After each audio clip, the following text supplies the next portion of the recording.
afternoon, everybody. Welcome to this Your Hub webinar, today being hosted in conjunction with Amey as one of our framework suppliers.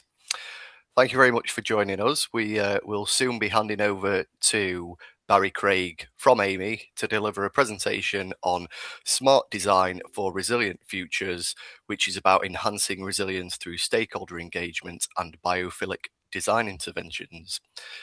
This is one of a series of webinars that Your Hub are hosting throughout the year. We've got another one in the calendar for a couple of weeks' time in at the end of June. That's going to be delivered with another of our framework partners.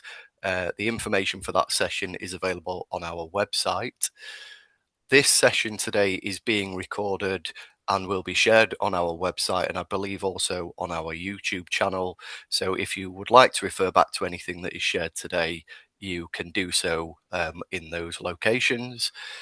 One minor item of housekeeping before we start: we are going to have a Q&A session towards the end today. Therefore, if you would like to ask a question, please do raise your hand at the end and we will come to you and allow you to ask your question. Alternatively, if you wish, you can put a question in the chat. And again, when we come to the session at the end, we'll do our best to answer any questions in the chat. And as we've done in previous webinar sessions, if you would prefer to send a question separately outside of this function on Zoom, you are more than welcome to send those directly to me at gary.wright@sheffield.gov.uk, and I can consult with Amey separately and Barry to hopefully get answers to any questions that you may have. So, as I mentioned, we're very, very happy to welcome Barry Craig from Amey as Amey's National Landscape Architecture Lead, significantly experienced in the field, and we look forward to receiving your presentation. So over to you, Barry, at that point, please. Thank you very much. Good afternoon, all, and thank you for joining me today for this lunch and learn on smart design for resilient futures. So by the year 2050, nearly 70% of the global population will live in cities, yet our urban environments already struggling with climate pressure, poor health outcomes, and declining biodiversity. So today is going to be about how smarter, greener, and more inclusive design can hopefully change that. So in this presentation, we'll explore the importance of stakeholder engagement in urban regeneration and biophilic interventions for creating resilient futures. I'll then finish with some recent case studies and best practice, and as alluded to earlier, followed by question and answers. So a brief background on myself. So I'm the technical lead for landscape architecture at Amey Consulting. I'm a chartered landscape architect and a chartered manager. I originally studied architecture at university, then I moved into the field of landscape architecture, as my interest lay with how people used external spaces, dwelled, met and enjoyed the outdoors, along with the benefits green infrastructure can bring to the people on the planet. So my career started working as a high-end garden designer, which then moved into working for local government and housing executive and housing associations to create public spaces that help break down barriers between communities and act as a catalyst for future regeneration and growth, with a focus on social and environmental benefits to local communities. I've been with Amey now for over 10 years, working on a variety of urban regeneration schemes right across the UK and heavily involved in stakeholder engagement. So to kick off, just a few definitions, in case some of you are unaware of some of the terminology that was used in the introduction or in the presentation itself. So resilience is the ability of a system to anticipate, absorb, adapt and recover from shocks and stresses. So it's vital for maintaining the essential functions of a structure or a system, in this instance a city. It's also relevant to a building. Resilient helps to ensure that a system can continue to provide critical services and functions even in the face of disruption or adversity. Urban regeneration refers to the process of improving and redeveloping urban areas that have become run down or underused, like most of our towns and cities across the UK. It involves transforming the built environment to better serve the evolving needs of the users. And biophilic interventions, the aim is to enhance the connection between people and nature, essentially. They are all about implementing and creating resilient futures as they improve physical and mental health, increase biodiversity, and can reduce the island effect. So, biophilic interventions include everything from green roofs, living walls, urban forests, suds features.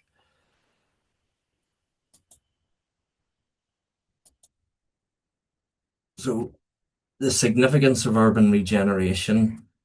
The public realm or urban realm encompasses spaces like plazas, streets, parks. Urban realm has a rich history dating back to ancient civilizations. Urban regeneration is nothing new and over time has evolved to reflect societal, technological and cultural changes. Urban regeneration is an ongoing process aimed at adapting these spaces to meet communities' changing needs and preferences.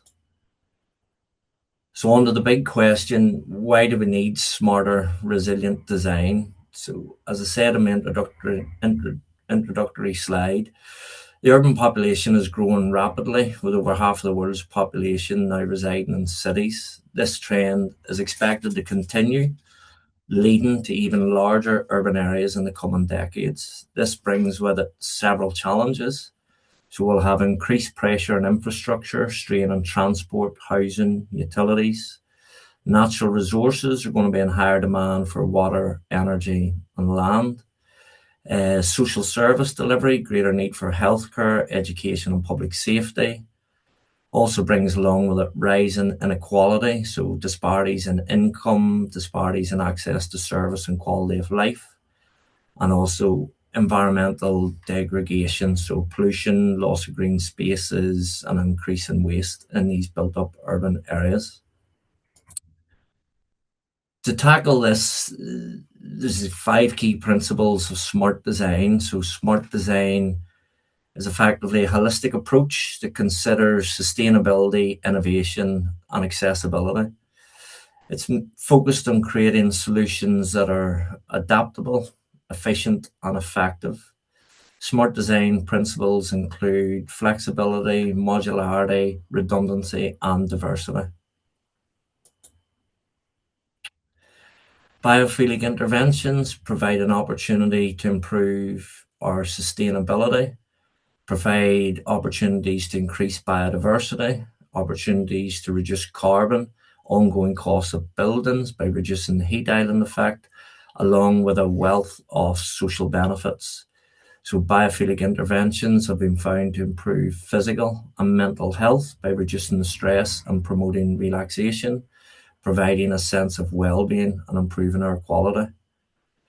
Biophilic interventions can increase biodiversity in urban areas by providing habitats for birds, insects, and other wildlife, which are essential, obviously, for maintaining healthy ecosystems. Biophilic interventions such as green roofs, living walls, urban forests all support to help reduce the heat island effect in cities, providing shade and cooling, which can obviously reduce energy use and improve air quality. And then there's the social benefits. Biophilic design has many social benefits, including promoting community engagement, creating inclusive and accessible places. These benefits help to create a sense of community and improve the well-being of people. So the importance of accessibility in public realm, design accessibility improves resilience by ensuring public spaces work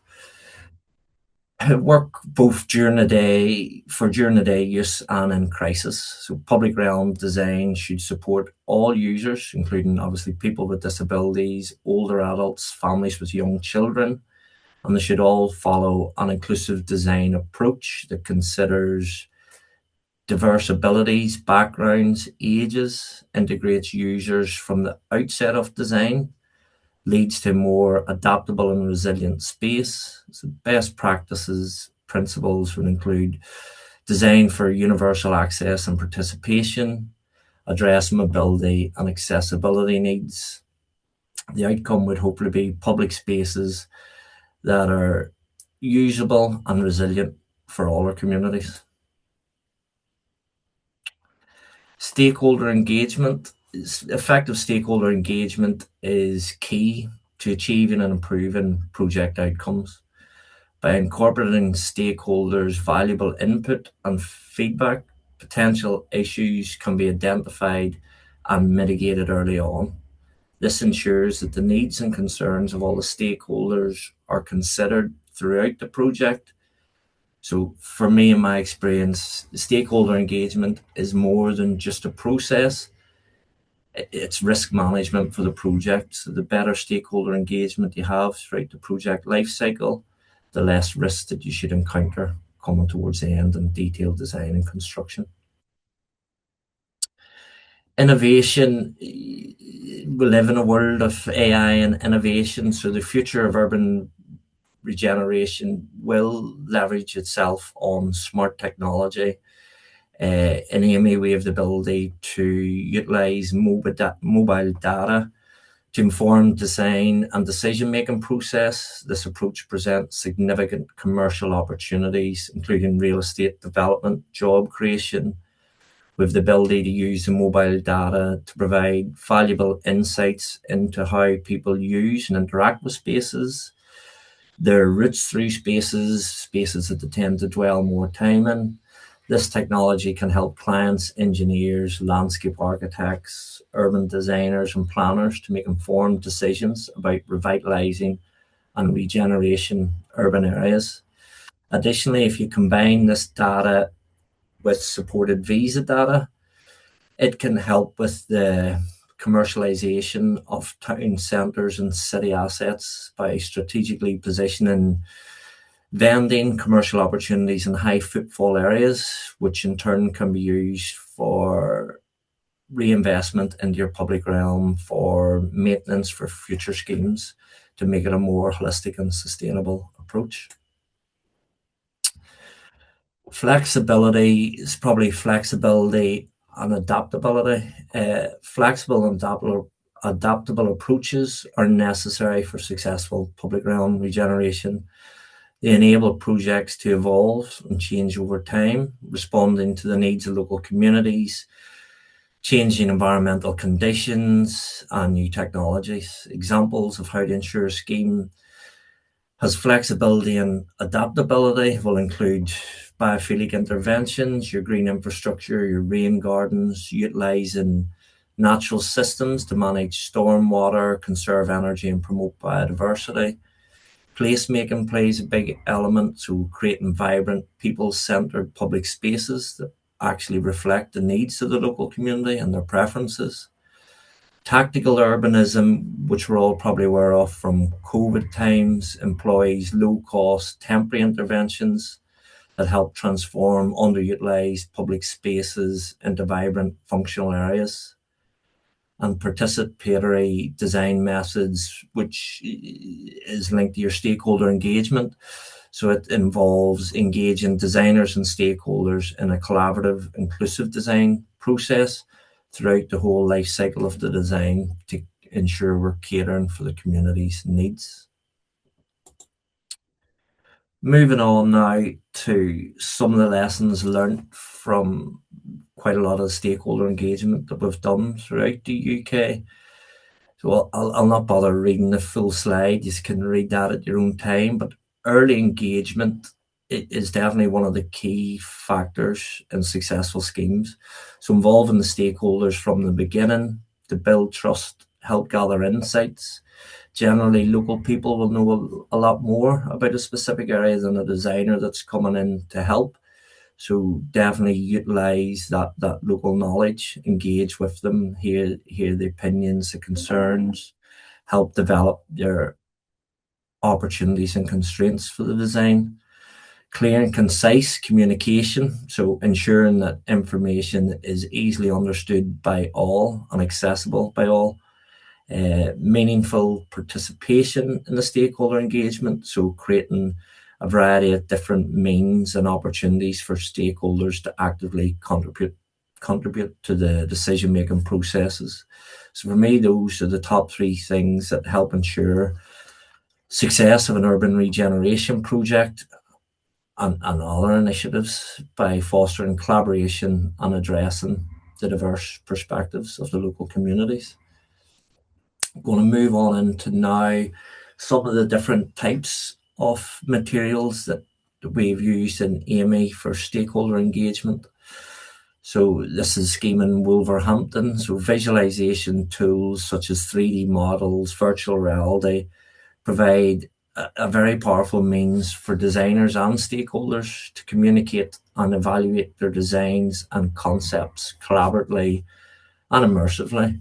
So in our Wolverhampton example was a very quick win. So we used site photograph and observations to quickly create a visualization that depicted the flexible and adaptable public square around what is existing biophilic features, mature trees, water feature, etc. The quick visualization allowed Amy to present and interpret our ideas clearly early on, facilitating stakeholder engagement and effectively speeding up design progression. So this approach helped prevent extensive rework on concept and secured early buy-in from the stakeholders and from the client. This early engagement visualization phase also allowed us to gather feedback. We used to develop into two options, sort of schematic plans that are shown on the screen now. This is option B on the screen now. So this iterative process ensured that the final design was well informed by the community input and meets all the needs of the stakeholders. So, throughout the 10 years in Amey, we discovered that keeping plans tactile, simple, public friendly, significantly boosted the engagement and feedback that received. So while detailed technical drawings are essential for construction and for pulling together tender packs, etc., the simplified sort of Fisher Price plans supported by visualizations have been one of the most effective ways of communicating with the public, we find. This approach makes it easier for everyone to understand. People are more forthcoming to give their input. They're looking at quite a sketch plan, so they don't feel that the design decision's already been made. That if you start presenting detailed CAD plans, we found that stakeholders in the public tend to be a wee bit more reluctant to think the design's agreed and we're just going through the process. Where if you go with a more simplified plan, you definitely receive a lot more feedback. Another visualization, this was used to depict our vision for Brealey's Fold, which is in Wednesfield, small town outside of Wolverhampton. So the Brealey's Fold aims was to create a seamless connection between Alfred Square Road and the high street itself. Our brief from the client was to enhance the pedestrian experience. We tried to achieve this by reducing street clutter, introducing new trees. The new trees that we're introducing were extending the existing boulevard, tree-lined boulevard that just sits outside of our scheme. Key elements of this included bespoke raised seating and planters on the right-hand side. As you can see, as you approach High Street, these features provide comfortable seating and resting spots, fibre planting beds planted behind it to effectively screen car parks that sit at the other side of this key link into the High Street. To celebrate the local culture and improve the wayfinding for the Wednesfield or the Brealey's Fold scheme in Wednesfield, we plan to include artwork by local artists serving as a welcoming signpost for residents and visitors heading towards the high street. The paving and street design sort of playfully reflected a modern interpretation of Brealey's Fold, creating a unique sense and identity of place for that transitional area leading onto your high street. The scheme is step free, and by removing all the street clutter from the centre, we've made it wide enough for all users, ensuring ease and accessibility. Our design for this scheme aim to prioritise connectivity, green infrastructure, community engagement, and creating a welcoming transition to improve the footfall on High Street. This aligns with our themes of resilience, urban regeneration, and biophilic interventions, as discussed earlier. Moving on to the final scheme, there's quite a number of parts in this. So, Ghoul was a scheme that Amey worked on to deliver up to REBA 3 for East Riding New York Council. So, following the development of a town investment plan for Ghoul produced back, I think it was in 2021, East Riding New Yorkshire Council secured funding of around 25 million for a town deal to revitalise the town.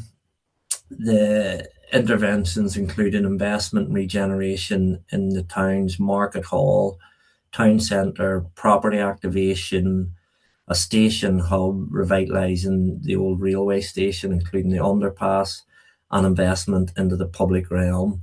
So the latter two being within our scope.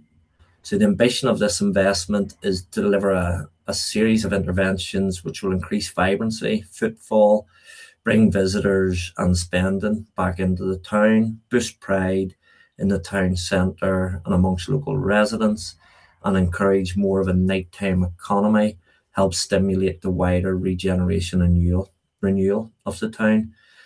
Again, we're talking about a scheme to act as a catalyst for further regeneration, civic pride, placemaking, with the inclusion of biophilic interventions, tree planting, rain gardens, and water features. So we'll start off on one of the schemes, which was North Street. So this scheme was a late addition.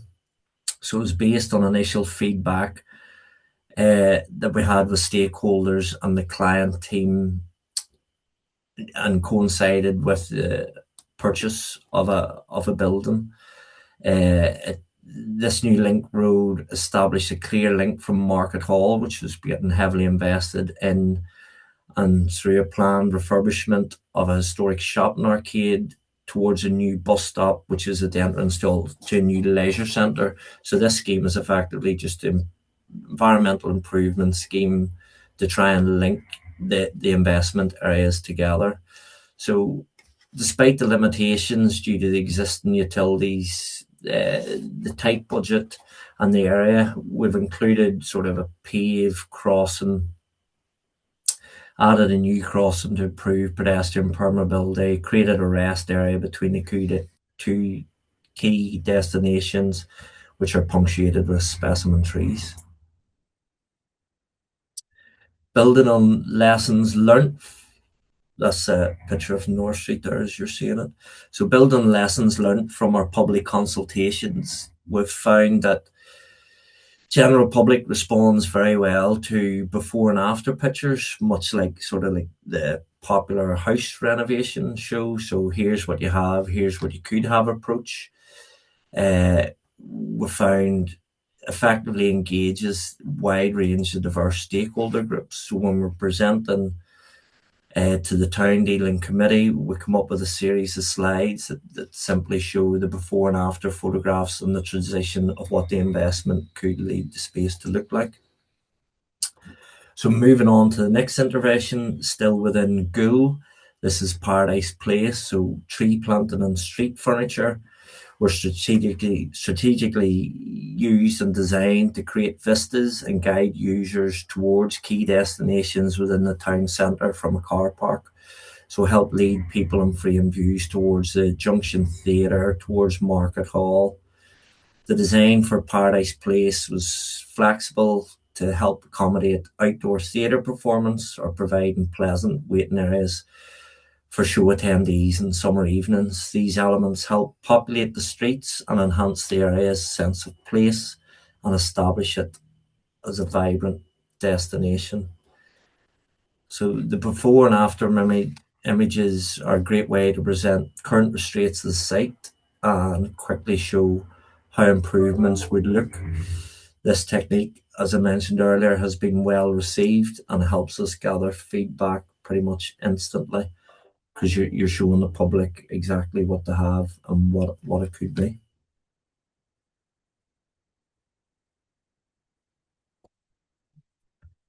Moving on now to Market Hall. So the Market Hall building itself was a beautiful historic building on the outside and had gained funding for a redevelopment on the inside.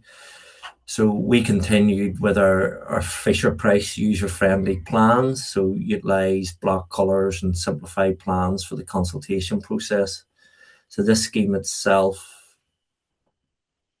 emphasizes the themes of placemaking, again, biophilic interventions, resilience and regeneration. Key features include living walls, rain gardens, trees, seating, all aimed at enhancing the area's appeal, appearance and dwell time while showcasing the recently refurbished building. Again, using the existing photographs to discuss the current layout issues and constraints, such as vehicle congestion, the lack of visibility of the historic buildings. Then we transitioned into the proposals with a like-for-like imagery, making it easier for stakeholders to understand how these interventions would look once complete. That leads us on to High Street. So High Street within Goole, we went through quite a number of options. I think there was 3 options in the end. It was difficult to get agreement with all the stakeholders and our client itself. So again, using these simplified plans, we were able to quickly demonstrate what each plan would look like, supported by the visualizations to help get a vote with the town deal board and progress with the preferred option. The preferred option that was taken forward was option 3, which was a mix between option 1 and 2. So again, you can see the existing street clutter, transition into our visualizations, showing the proposals of how the street could look with our interventions. And then that leads into the option 2 design.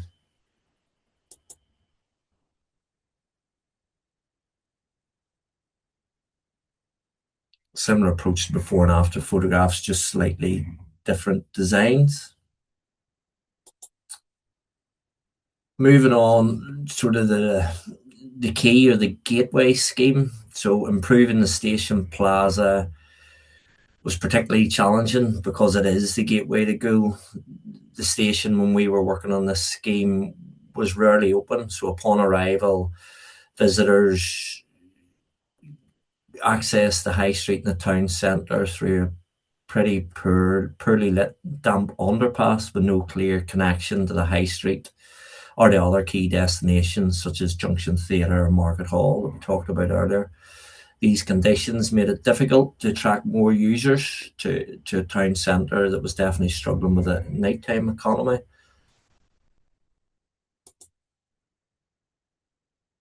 So after engaging with the council, Network Rail, we agreed on a new design. So this combined with Network Rail's drainage improvement scheme will significantly enhance the area for residents and visitors, create a welcoming entrance to the town centre.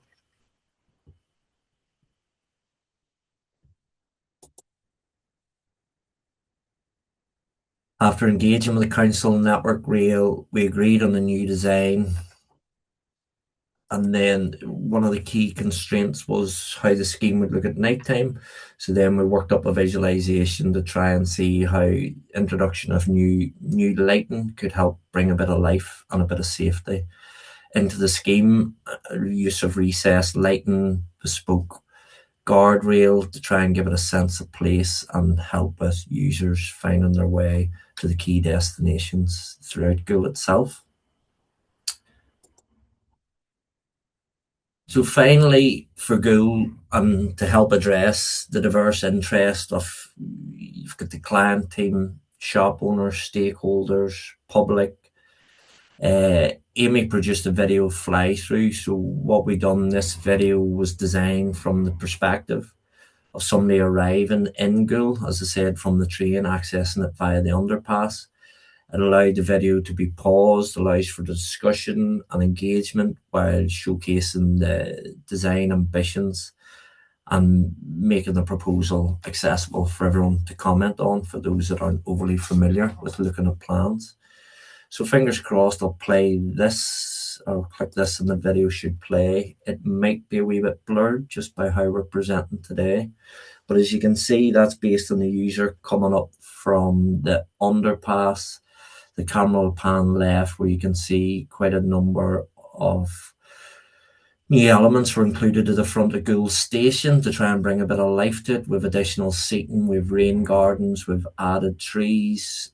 We've changed the paving to try and delineate and make a clear direction from the station across to the top of High Street. As we're crossing down through High Street, we looked at making that a single super crossing, but with the island in the middle. It was quite difficult. Worked a lot with the transport planners on the timing of those lights to see what was possible. This is us working down the High Street, looking at a couple of different art installations. Those metal spheres were based on clients' aspirations and comments of spheres that work well in Sheffield.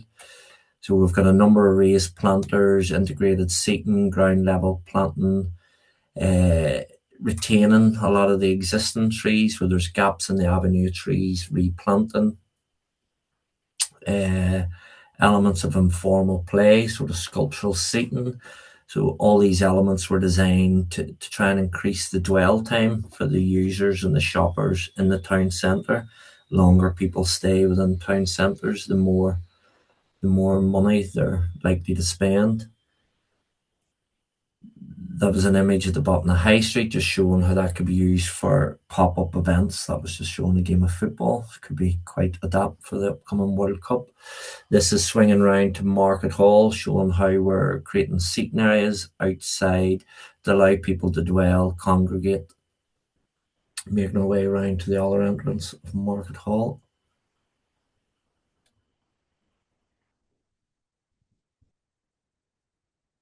We introduced rain gardens to deal with the level change. We've got specimen trees that are specified that won't grow too tall and screen the nice facade of the Market Hall building. That's us over at the library at Gould, panning back towards Market Hall itself. And that's Paradise Place, showing the vistas, the option for outdoor theatre and dwelling for users of the theatre itself. So again, keeping nice clean lines, giving a sense of place, allowing the existing shops to spill out and populate the street, retaining as much green infrastructure as possible and adding to it. So that's the video. And bringing on to conclusion and summary, certainly from myself, better towns and cities, they don't happen by chance. So they're generally data informed, nature led, and 100% community driven. When done right, they help reduce the risk, climate risk, improve well being, and definitely drive economic value. So that's what a smart design can deliver. So thank you very much. That brings me to the end. And any questions you might have? Thank you very much, Barry. That was really interesting stuff. Thank you for running us through that. Just before we move to any questions from attendees, I just had one, if that's all right.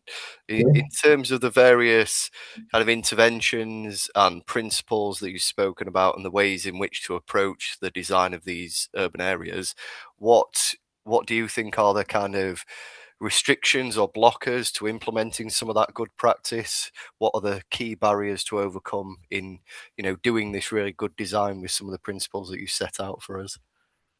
The key barriers, Gary, and what generally the first response we would get from our clients is cost. Mm. Not the capital cost initially. I think a lot of local authorities, a lot of councils are concerned with their reduced maintenance budgets. So it's been able to design a scheme with appropriate plant selection that you're not creating a maintenance burden Mm. for your client, and you're actually helping long term. So I think a lot of work generally needs to be done, not necessarily to persuade, but nearly to put over the long term case of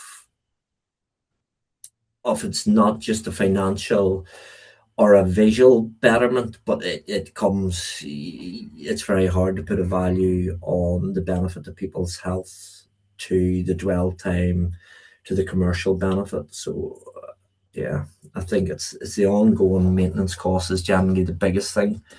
For Yeah. me, the best approach, biophilic interventions, anything like suds, tree planting, it's a true understanding of your site, a very detailed understanding of your site before you're putting pen to paper, before you're going out to consultation, to ensure that where you're proposing those interventions are suitable and are going to be successful. Yeah. I guess you're talking about essentially ground condition, possible contamination, buried artifacts to deal with that kind of thing. Yeah, and a lot of our town centres, we generally have a lot of utilities to work Mm. around as well, which can be quite costly if you're into utility diversion. So Yeah. it's understanding the topography of the site. The history of the site generally tells you a lot. The further you go back, they've probably done it right 100 years ago, and we've just paved over it all. So yeah, it's paying a bit Yeah. of homage to the history of how places were used, and then seeing why they stopped. Yeah. Okay, very good. Thank you for that. I do apologise to attendees. I should have been a little bit clearer in respect of the Q&A session that we will now move on to. If anybody does have a question, if you can use the Q&A function, that would be best, please. So I'm going to move to the single question that we have had so far, and hopefully you can answer this for us, Barry. So, looking at the Gould transformation, it appears it was broken down into a number of areas. Was much thought given to how the individual areas would come together as a holistic package of joined up works in the town? Yeah, so the package that we worked on in Gould to Reba 3 was a complete package. I probably should have included an overall map that would have showed you the connection. So if you go back and look, Station Plaza leads directly onto High Street. Paradise Place connects on the High Street. The bottom of High Street connects on the Marketplace. Marketplace connects on the North Street. So they are all connected, but they were broken up when we were going through the consultation process. We developed gold, silver, and bronze options for the council to keep in line with the cost that they had. So we split them into smaller packages and developed three-tier options for each, and then worked with the council to see which was viable within their budget. That's why they were split like that. Okay, thank you very much. We don't currently have any more questions on the Q&A function. Barry, are you okay if we share your slides, the ones that you've Yeah, presented today? yeah, not at Okay, all. so alongside the recording, we can also make the slides available. Um, just to check whether there was anything to add from Chris. I don't think so, but if you wanted to make any comments, Chris, you're more than welcome to do so.